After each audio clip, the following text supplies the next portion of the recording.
اس میں سب سے پہلے تو میں آپ سے گزارش یہ کروں کہ پونے 2 سال میں اس صوبائی حکومت نے جو کام کیے ہیں آج چیف منسٹر صاحب نے بتا دیے ہیں. ایک تو لینڈ ریفارمز کا ایشو، کیبنٹ نے اس کی منظوری دی. آپ سب کو پتہ ہے کیبنٹ کے فورم سے جب منظوری ہوتی ہے تو اگلا فورم جو ہوتا ہے وہ اپنی اپنی صوبائی اسمبلیوں کا ہوتا ہے. تو گلگت بلتستان کی جو ہماری اسمبلی ہے اس میں یہ کیبنٹ کی منظوری کے بعد انشاءاللہ لینڈ ریفارمز کا جو ہے ایکٹ کا بل وہ پیش ہوگا. اور کوشش یہی ہے تمام سٹیک ہولڈرز کے ساتھ، گلگت بلتستان کے عوام کے ساتھ اس لینڈ ریفارمز کے حوالے سے تفصیلی گفتگو بھی ہوئی ہے. دیامی ڈویژن میں، بلتستان ڈویژن میں، پھر گلگت ڈویژن میں، علماء اکرام کے ساتھ بھی، سول سوسائٹی کے ساتھ بھی، اور عوامی نمائندوں کے ساتھ بھی. میں صرف ایک چیز یہاں پہ واضح کرنا چاہتا ہوں کہ یہ کوئی کسی کا ذاتی کوئی مسئلہ نہیں ہے، پورے گلگت بلتستان کے 18 لاکھ عوام کا مسئلہ ہے. اس لیے اس میں جو ظاہر ہے 2020 کے الیکشن میں 24 حلقوں سے، جنرل الیکشن میں جو عوامی ووٹوں سے منتخب ہو کر نمائندے آئے، پھر انڈائریکٹ جو انتخاب کے ذریعے خواتین کی خصوصی نشستوں پہ اور ٹیکنوکریٹس پہ آئے، تو کل ملا کے 33 کا ایوان ہے. تو یہ پورے گلگت بلتستان کے عوام کی بیسکلی نمائندگی کرتا ہے، اور اس ایوان سے پھر کیبنٹ اور چیف منسٹر وغیرہ بیٹھے ہوئے ہیں. تو ایک تو یہ لینڈ ریفارمز تھا جس میں پچھلے حکومتوں میں بحث و مباحثے زیادہ ہوتے رہے، کمیٹیاں زیادہ بنتی رہیں، لیکن عملی طور پہ بیسکلی جس طرح سے اس کو آگے بڑھایا جانا چاہیے تھا وہ شاید اس کی سپیڈ کم تھی. اب اس کو جو ہے وہ بہتر طریقے سے تمام جتنے بھی اسمبلی کے اندر سیاسی پارٹیاں موجود ہیں ان کے ساتھ مشاورت کے ذریعے اس کو یہاں تک پہنچایا گیا ہے کہ کیبنٹ سے اس کی منظوری ہو گئی. اور کیبنٹ میں بھی یہی ہے کہ عوام کے منتخب نمائندے بیٹھے ہوئے ہیں. 12 ہمارے صوبائی وزراء ہیں، اس کے علاوہ 2 ہمارے ایڈوائزرز ہیں اور باقی معاونین خصوصی ہیں. تو معاون خصوصی جتنے بھی ہیں ان کا تو کیبنٹ میں کوئی نہیں ہے، لیکن جتنے بھی الیکٹڈ نمائندے کیبنٹ میں بیٹھے ہوئے وہ بھی ظاہر ہے عوام کے منتخب ووٹوں سے آئے ہیں، تو انہوں نے بھی وہاں منظوری دی ہے. تو ظاہر ہے اس ڈرافٹ کو دیکھا ہوگا، اس پہ ڈیبیٹ ہوئی کیبنٹ کے اندر، تب جا کے اس کی منظوری ہوئی. تو اس کے بعد پھر ایوان سے بھی ہوگی. ایک تو یہ ایشو ہے جو اس حکومت نے کیا. دوسرا جو ہمارے سامنے صوبائی حکومت کے سامنے سب سے بڑا چیلنج تھا وہ پاور کا چیلنج تھا. بجلی کے جو ہے نا وہ کرائسس ہیں گلگت بلتستان کے اندر، بالخصوص چلاس، ہنزا، گلگت اور سکردو میں یہ کرائسس بہت زیادہ ہیں. ابھی بھی کم و بیش یہی ہے کہ گلگت جو ہمارا کیپٹل ہے، صوبائی دارالخلافہ ہے، یہاں پہ ابھی بھی 4 گھنٹے بجلی دی جاتی ہے، 20 گھنٹے کی لوڈ شیڈنگ ہوتی ہے. وہ 4 گھنٹے بھی مختلف اوقات میں دی جاتی ہے.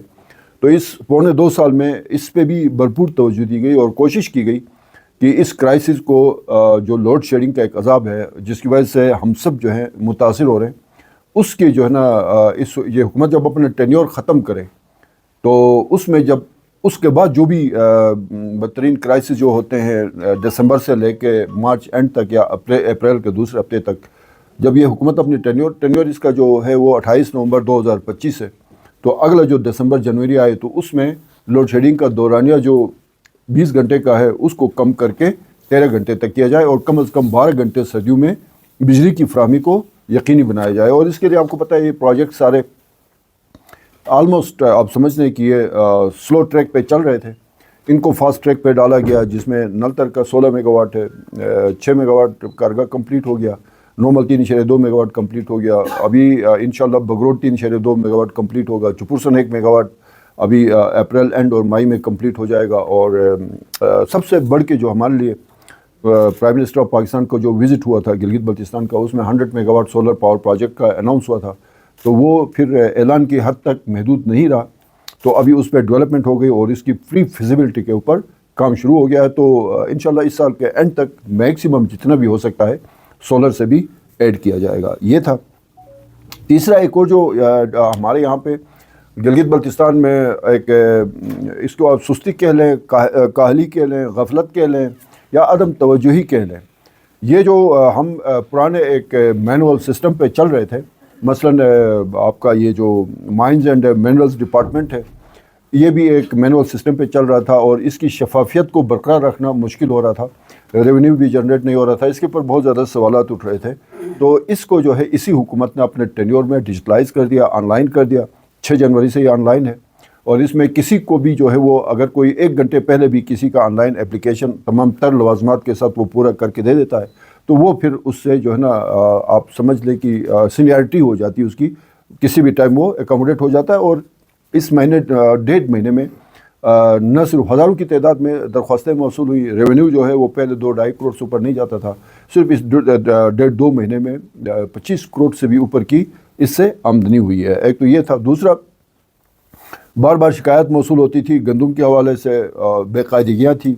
جو نظام تھا ڈیلرشپ کا اس کا اور سول سپلائی کا، جو آپس کا ایک ان کے ملی بھگت ہوتی تھی، اس کے ذریعے جو ہے وہ بلیک میں بیچا جاتا تھا آٹا. اس کو ٹھیک کرنے کے لیے سول سپلائی کا سارا نظام جو ہے اس کو ڈیجیٹلائز کیا گیا. اب کہیں سے کوئی کمپلین نہیں آتی ہے. جو بھی ہے 6.5 کلو کے حساب سے جو آٹا ہے، 8 بندے ہیں، اسی حساب سے پر پرسن مہینے میں 6 کلو 6.5 کلو کا ہے تو غریب کو بھی مل جاتا ہے، جو امیر کو بھی مل جاتا ہے، اور اس میں ابھی تک کوئی کمپلین نہیں آئی ہے. اس کو ہم نے ڈیجیٹلائز کیا اسی 1.25 سال میں. اس کے بعد جو ایک اور ہمارے سامنے ایشو تھا، اتنا بڑا نہیں ہے لیکن پھر بھی ایک لوگوں کے ذہنوں میں سوالات تھے. اسٹاف کا رولز کے تحت وہ تمام افسران جو گاڑی رکھنے کے مجاز نہیں تھے، جو فیلڈ میں نہیں تھے، آفیسز میں تھے، وہ گاڑیاں رکھے ہوئے تھے. ان کی مینٹیننس اور فیول کے نام پہ بہت زیادہ اخراجات تھے.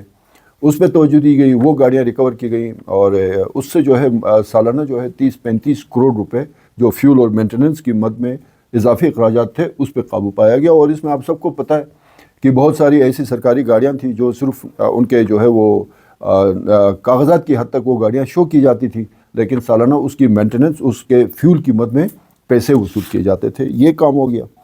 اس کے بعد پھر اسی پاور کرائسس کو ٹھیک کرنے کے لیے ظاہر حکومت کے پاس کوئی اتنا زیادہ بہت زیادہ ایسے وسائل نہیں تھے کہ، اور یہ ہائیڈرو پاور پروجیکٹس جو ہیں وہ 2-2 میگا واٹ پروجیکٹ 3 سال میں لگ جاتے ہیں.